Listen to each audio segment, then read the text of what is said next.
Assalamualaikum warahmatullahi wabarakatuh. Alhamdulillahirrabbilalamin. Innal hamdalillah nahmaduhu wa nasta'inuhu wa astaghfiruhu wa na'udzu billahi min syururi anfusina wa min sayyiati a'malina. May yahdihillahu fala mudhillalah wa man yudlilhu fala hadiyalah. Asyhadu an la ilaha illallah wahdahu la syarikalah wa asyhadu anna Muhammadan abduhu wa rasuluh. La nabiyya ba'dah. Allahumma sholli ala Muhammad wa ala ali Muhammad. Ya ayyuhalladzina amanu taqullaha haqqa tuqatih wa la tamutunna illa wa antum muslimun. Rabbana zalamna anfusana wa illam taghfir lana wa tarhamna lakunanna khasirin. Subhanallah wa bihamdihi subhanallahil azim. La ilaha illa anta subhanaka inni kuntu minadh dhalimin.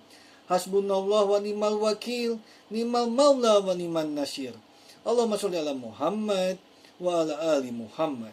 Subhana rabbika rabbil izzati amma yasifun, wassalamun ala mursalin, walhamdulillahi rabbil alamin. Ibadallah, innallaha malaikatahu yushollu 'alan nabi, ya ayyuhalladzina amanu shollu 'alaihi wa sallimu taslima. Qala Allahu ta'ala karim, a'udzu billahi minasyaitonir rajim. Bismillahirrahmanirrahim. Qul huwallahu ahad, Allahus samad, lam yalid walam yulad walam yakul lahu kufuwan ahad. Shadaqallahul azim. Raditu billahi rabbah wa bil islami dinah wa bil muhammadin nabiyya wa rasulah.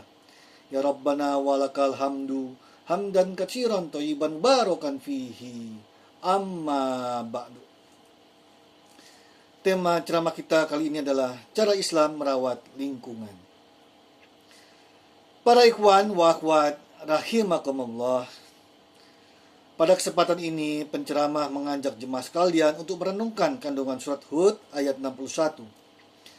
Pada surat Hud ayat 61 Allah menciptakan bumi tempat manusia berasal dan Allah menjadikan manusia sebagai pemelihara bumi itu sendiri.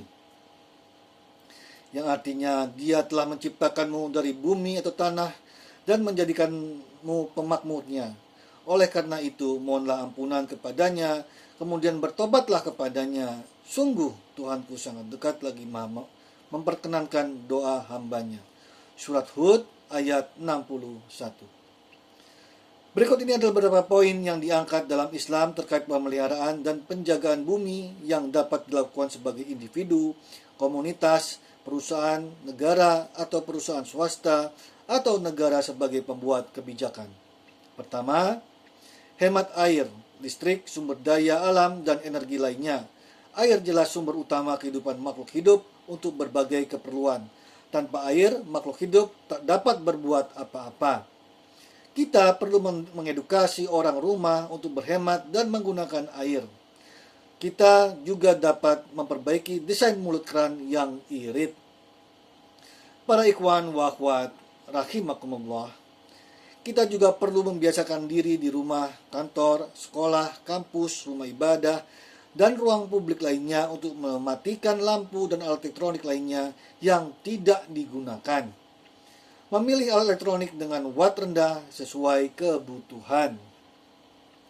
Hadis Nabi Muhammad SAW berikut ini memang berbicara soal pemborosan air, tetapi tentu saja dapat dipahami sebagai anjuran berhemat pada energi dan sumber daya alam lainnya.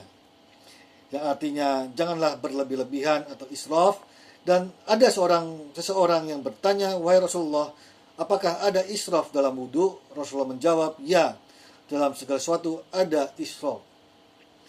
Oleh karena itu, senafas dengan semangat penghematan, kita perlu berhemat pada penggunaan energi yang tak terbarukan.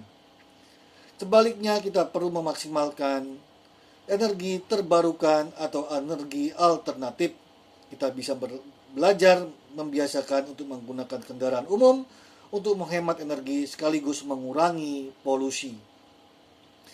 Para ikhwan wa akhwat rahimakumullah. Kedua, jaga lahan hijau. Islam mengajak kita untuk melestarikan ruang terbuka dan lahan hijau yang memberikan manfaat bagi manusia dan makhluk hidup itu sendiri. Islam melarang kita untuk melakukan alih fungsi lahan hijau tak terkendali menjadi lahan industri atau pemukiman yang pada gilirannya menjadi bom waktu bagi manusia dan makhluknya. Hadis berikut ini memang hanya mengajak kita untuk menanam pohon, tetapi kandungan maknanya lebih jauh dapat diartikan sebagai konservasi lahan hijau yang harus dilindungi.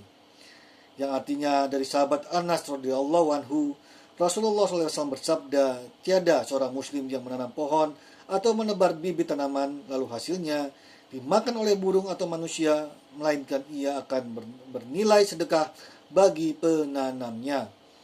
Hadis riwayat Bukhari, Muslim, dan At-Tirmizi. Para ikhwan wa akhwat rahimakumullah, dalam konteks Indonesia, status lahan hijau berupa hutan menjadi penting. Masyarakat adat yang selama ini hidup dan bernaung di hutan Indonesia, ketika status hutan dialihkan, pemerintah menjadi taman nasional dengan berbagai kepentingan, masyarakat adat tidak lagi dapat hidup di dalamnya. Mereka terusir oleh peraturan, mereka kehilangan ruang hidup, mereka hanya dapat mengakses daerah terluar hutan tersebut. Syekh Wahbah Az-Zuhail dalam kitab Himayatul Bi'ahnya mengutip hadis riwayat Imam Tabrani terkait laknat bagi perusak lingkungan yang menjadi hajat banyak orang. Yang artinya sabda Rasulullah SAW, siapa saja yang menyakiti orang-orang muslim pada fasilitas jalan mereka, maka ia berhak menerima laknat neraka. Syekh Wahbah Az-Zuhaili 2010 nomor 23. Para ikhwan wa akhwat rahimakumullah, ketiga, meminimalkan pencemaran air, tanah, udara, dan ruang publik. Kita perlu meminimalisasi penggunaan plastik untuk menekan angka sampah plastik yang kita produksi setiap hari atau setiap bulannya. Kita dapat membawa kantong dari rumah ketika berbelanja. Perusahaan dari industri dapat menggunakan kemasan ramah lingkungan yang sekiranya dapat terurai dengan mudah.